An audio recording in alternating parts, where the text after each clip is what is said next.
Hello, friends, and welcome to another thought-provoking segment of Chickster's channel. As most of the country and some outside of our country are aware, we in New Jersey have just experienced the Great Seaside Boardwalk fire of 2013. The Seaside Boardwalk is a Jersey Shore icon that reached its heyday in the 60s, but continued to be a major shore area attraction over the ensuing decades. Just shy of a year ago, Hurricane Sandy ripped through the barrier islands of New Jersey. Much of the boardwalk was destroyed. The rebuilding efforts over the winter and the spring months were strong, and the boardwalk, while still not 100% of her pre-Sandy glory, had come a long way. Last week, a fire began under one of the stores on the south end.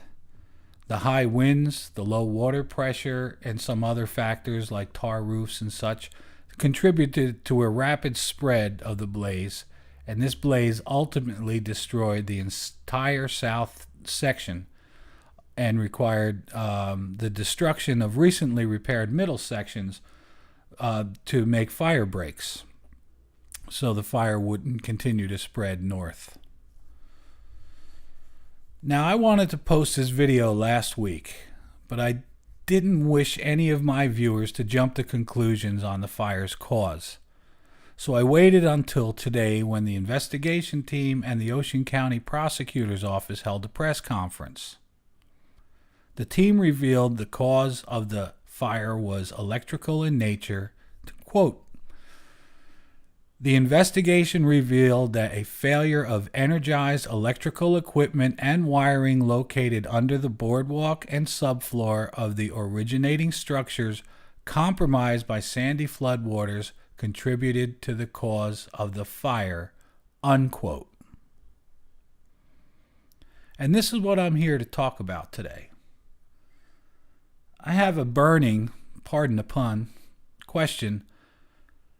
Why wasn't the electrical equipment, mainly junction boxes, terminals, and the wiring, replaced after being submerged in a salt water flood? How come? Now, I'm not an electrician or an electrical engineer, but I have been in the building safety business for 20 years. I assumed immediately after the storm, which was mostly saltwater flood damage, that the electrical wiring would be required to be changed. Salt water is corrosive, and it leaves a conductive organic compound, salt, behind when the water evaporates. But in most shore communities, replacing the wiring was not required. Why? Perhaps it was due to this advisory posted on the website of the New Jersey Department of Community Affairs Division of Codes and Standards. This agency regulates the construction, mechanical, plumbing, and electrical codes in the state. They are the state administrators of the Uniform Construction Code and oversee and monitor and regulate municipal construction departments. Looking at the second bullet point, it states wiring underwater. If undamaged, no replacement is necessary. Now, to the average property owner, this looks like a guideline from the state. Also, such wording may provide an out for insurance companies to deny coverage for replacing the wiring. So unless a property owner is willing to shell out of his own pocket to pay for replacing the wiring in flooded lower levels, crawl spaces, and the like, the once submerged wiring is going to stay. It's an expensive proposition to take on your own. When I first saw these guidelines posted on the Codes and Standards website, I was alarmed by three very strange things. Firstly, the posting was vaguely dated, as you see on the top, November 2012, with no actual date, and nobody of any technical authority signed or put their name to it. Now, this department has numerous knowledgeable technical electrical code officials, but none appear on these guidelines. That was strange. Secondly, reading this closely, one will see that only the word water is used. There is never any mention of salt water, which all the industry experts agree is a completely different animal. 100% of the flooding in the shore areas was due to salt water, mainly bay water. Now, lastly, and most importantly, this guideline is diametrically opposed to the opinions of the National Association of Electricians, the National Electrical Equipment Manufacturers Association, the American Institute of Electrical Engineers, and other electrical industry experts. Now, for contrast, take a look at the New York Department of State Code Enforcement.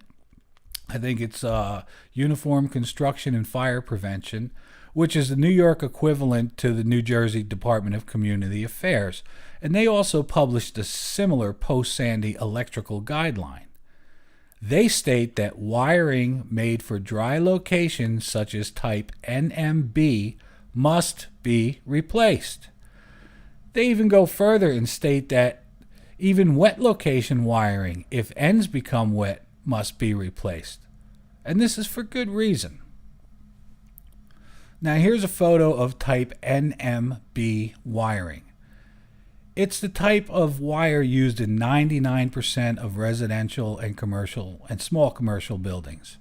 It has a paper core around the conductors that will wick water via capillary action and keep the inside of the conductor jacket wet. I've heard reports from electricians who, as much as 2 months after the storm, would cut such a wire in a recently flooded house and water would run out of it. I found this to be alarming. I sent several emails to the Department of Community Affairs on this matter. I never received a response. I then sent 2 emails to Governor Christie's office, complete with examples and backup, and asked his office to look into this matter. Again, no response.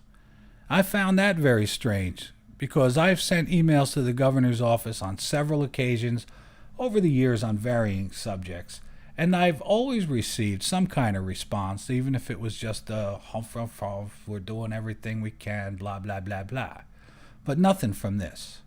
Not this time. Why? What was the purpose of this guideline? Who authorized it? We have been seeing a much higher than average amount of structure fires in the shore area, and most of them are electrical in nature.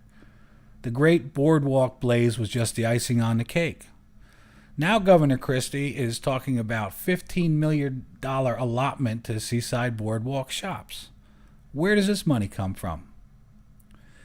Is it possible that New Jersey appeased the insurance company lobbies by issuing some kind of wayward guidelines suggesting not replacing wet wiring?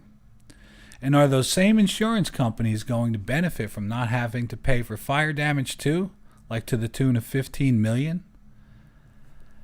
I don't know about you folks, but I want some answers to these questions. You can help by emailing the governor or contacting your representative in Trenton. This issue, I believe, has valid, unanswered questions, and I believe taxpayers both in New Jersey and out of state deserve answers. As always, I encourage your thoughts and comments. Thanks for visiting. And remember, think for yourself, because no one else will think for you. Good night.